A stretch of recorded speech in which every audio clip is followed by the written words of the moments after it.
Hello, my lovelies. Just a quick video giving an observation on the James English response to Darren Gee. You know, it's all blown up with Darren Gee over. Well, really, I thought it was over Marvin Herbert, but he's not happy with James English either. But I didn't know the extent of what Darren was saying about James English. Now, Darren, if you don't want to be labelled a homophobe, please stop accusing people of being gay when you fall out with them, because that's what a homophobe does, right? And if James English is gay, that means that I've got hundreds of women pregnant. That's how laughable it is. I can assure you there's nothing gay about James English. Like, there's nothing gay about Sean Atwood either. But anyway, I have said to James in the past, I said to him, no, you're exploiting Darren in one way. Because it was over the... Do you remember when Darren said, if anyone's watched the podcast, Darren said he could kill people. And I thought that was not a good idea to put that out there, because what you've got to understand about Darren is potentially a very, very dangerous man. And he's got a dangerous past.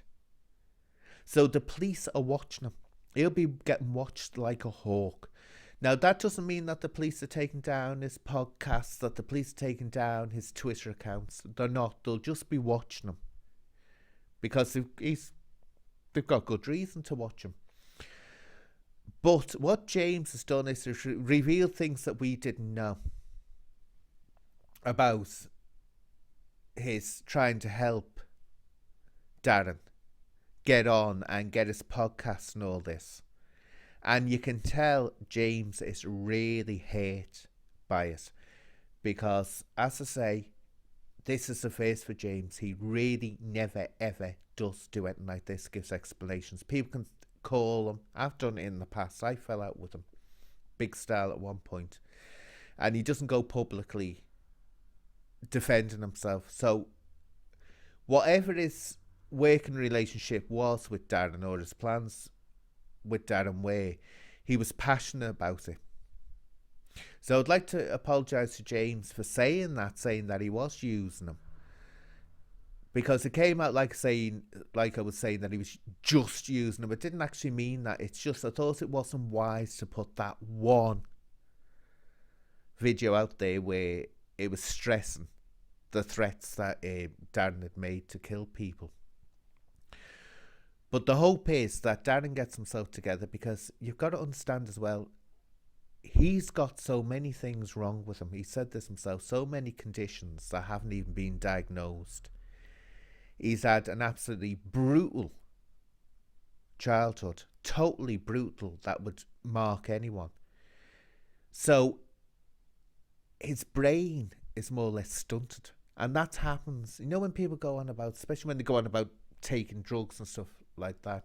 Oh, it's harmless. No, it isn't. I worked with drug users on treatment and testing orders years ago, and one thing it is, it can stunt a person's brain. They can actually never grow any older.